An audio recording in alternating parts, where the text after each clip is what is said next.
नमस्कार, NDTV India के social media page पर आप सभी का स्वागत है। मैं हूं सोहित मिश्रा। फिलहाल आपको मैं बता दूं, पहले मैं कहाँ हूं। ये है महाराष्ट्र का राजभवन, जहां पर मैं मौजूद हूं। और आज इस व्लॉग में हम बात करने वाले हैं महाराष्ट्र बंद के बारे में, जिसका ऐलान महाराष्ट्र सरकार में जो महाविकास आघाड़ी है उसमें शामिल तीनों पार्टियों ने किया है, जिसमें शिवसेना, कांग्रेस और एनसीपी शामिल है। यहाँ पर जो कांग्रेस के कार्यकर्ता और नेता हैं वो पहुँचे हुए हैं प्रदर्शन करने के लिए। जिस तरह से लखीमपुर खीरी में किसानों को कुचला गया, उसके विरोध में ये पूरा प्रदर्शन हो रहा है और इसी के लिए बंद का भी ऐलान किया गया है। यहाँ पर क्या हो रहा है वो भी आपको बताएंगे, सुबह से क्या कुछ हुआ वो भी आपको बताते हैं। इनका कहना है सबसे पहले कि देर रात यानी मध्य रात्रि 12 बजे से ही ये बंद का ऐलान किया गया। सवाल हमने पूछे नंबर 1 कि बतौर सरकार आप कैसे बंद बुला सकते हैं, क्योंकि बतौर सरकार आप तो सत्ता में हैं, आप कैसे बंद का ऐलान कर सकते हैं। तो कहा गया कि ये लोगों की जनभावना है और उसका हम समर्थन कर रहे हैं। दूसरा सवाल ये भी पूछा गया कि उत्तर प्रदेश में हिंसा हुई तो आप महाराष्ट्र को क्यों बंद कर रहे हैं, लोगों को परेशानी हो रही है। फिर वही जवाब दिया गया कि लोगों की जनभावना है, लोग चाहते थे बंद करें, हमने किसी पर ज़बरदस्ती नहीं की है। जबकि सुबह से जो जानकारी मिली है उसके अनुसार आपको बता दूं कि 8 बसों को तोड़ा गया है।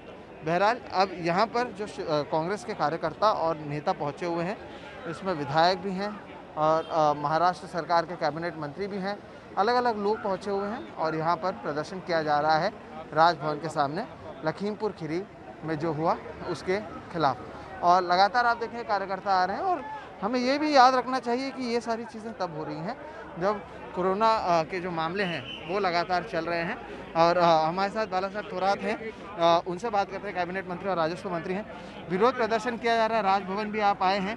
लखीमपुर खीरी का मामला है, लेकिन महाराष्ट्र के अलग अलग जगहों पर बंद का ऐलान किया गया। नहीं, ऐसा है कि वो लखीमपुर में हुआ है, लेकिन पूरे देश के लिए नहीं, पूरी मानवता के लिए घृणास्पद घटना हुई है। बहुत क्रूर घटना है कि जो शांततापूर्ण मार्ग से किसान आंदोलन कर रहे थे उन पर गाड़ी डालना, कुचलकर मारना, ये मानसिकता बीजेपी की है। और जनरल डायर की जो मानसिकता है वो बीजेपी की है और उसका निषेध करना हमारी जिम्मेदारी है। आज देखो कि आज किसानों को मारा, कल किसी नागरिक पर गाड़ी डालेंगे, उनको अधिकार दिया है क्या गाड़ी डालने के? और वो जो गुनहगार है उनको सपोर्ट कर रही है बीजेपी, ये भी बहुत बुरा है। बिल्कुल सर, एक सवाल ये भी है कि महाराष्ट्र सरकार का ये बंद है या तीनों पार्टियों का बंद है? नहीं, ये तीनों पार्टी का पक्षपात है। पक्ष का बंद है। तो कहीं ना कहीं आपने जो महाराष्ट्र के राजस्व मंत्री हैं, कांग्रेस के वरिष्ठ नेता हैं बाला साहब थोरात, आपने उनको सुना। जिस तरह से मैंने कहा कि कैबिनेट मंत्री हों और बाकी लोग हों, सभी लोग यहाँ पर पहुँच रहे हैं।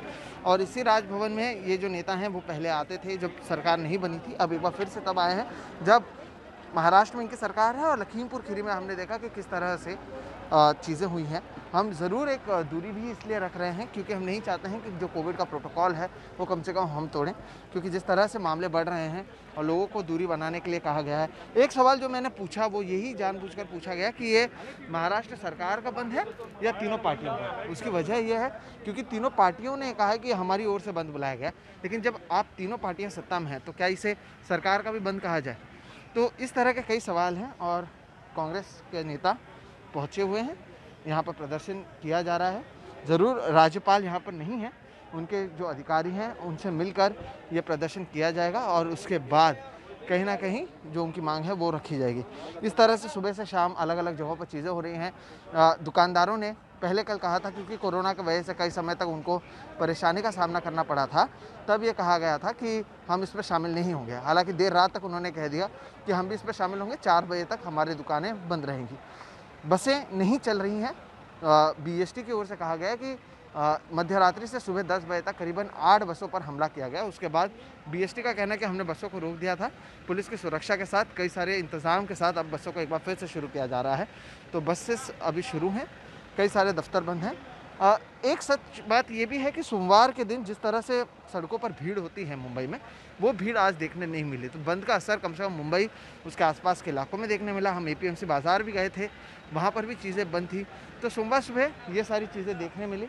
अभी भी आप देखेंगे कुछ नेता आगे हैं, जो कार्यकर्ता आगे नहीं पहुँच पाते हैं, वो पीछे अपने आप में प्रदर्शन कर रहे हैं। लेकिन बतौर एक पॉलिटिकल पार्टी जो लोग भी पहुँच सकते थे वो लोग राजभवन पहुँचे हैं और यहाँ पर प्रदर्शन किया जा रहा है लखीमपुर खीरी घटना का। मैंने जिस तरह से सवाल भी पूछा कि जब ये घटना यूपी की है तो महाराष्ट्र में क्यों हो रहा है प्रदर्शन, तो बाला साहब थोरात जो कि वरिष्ठ मंत्री हैं और जो कांग्रेस के सीएलपी के लीडर हैं, वो तो उनका ये कहना है क्योंकि महाराष्ट्र भी भारत में है, उत्तर प्रदेश भी भारत में है और जिस तरह से घटना हुई उसका हर जगह पर विरोध किया जाना चाहिए और इसलिए महाराष्ट्र सरकार ने ये किया है। तो कहीं ना कहीं बीजेपी को एक कॉर्नर करने की कोशिश, अगर आप राजनीति के तौर पर देखें, वो करने की कोशिश की जा रही है। किसानों का मुद्दा भी उठाया गया है।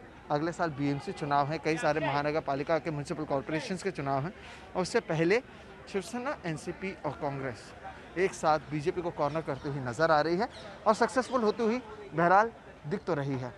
तो आज इस सोशल मीडिया पेज पर हम आपको वो सारे दृश्य दिखा रहे हैं जो हम लोग बतौर पत्रकार सड़क पर देखते हैं। भीड़ भाड़ भी, नेता आगे हैं, कार्यकर्ता पीछे हैं, उससे पीछे हम हैं कोविड प्रोटोकॉल का पालन करते हुए। लेकिन जो महाराष्ट्र बंद है उसका असर कम से कम देखने मिल रहा है और जो कांग्रेस के कार्यकर्ता, नेता, कैबिनेट मंत्री हैं वो पहुँचे हैं राजभवन, जहाँ पर वो लखीमपुर खीरी में जो हुआ उसका विरोध कर रहे हैं। पुलिस का भी प्रेजेंस आपको यहाँ पर दिख जाएगा, पुलिस के अधिकारी भी यहाँ पर आए हुए हैं और वो भी देख रहे हैं कि लॉ एंड ऑर्डर को मेंटेन करते हुए किस तरह से किया जाए। तो चीज़ें हो रही हैं और यही हम आपको बताने की कोशिश कर रहे हैं। बहरहाल इस ब्लॉग में इतना ही। मेरा नाम है सोहित मिश्रा, कैमरे के पीछे है राजेंद्र दयालकर। आप देख रहे हैं एनडीटीवी इंडिया का सोशल मीडिया पेज। नमस्कार।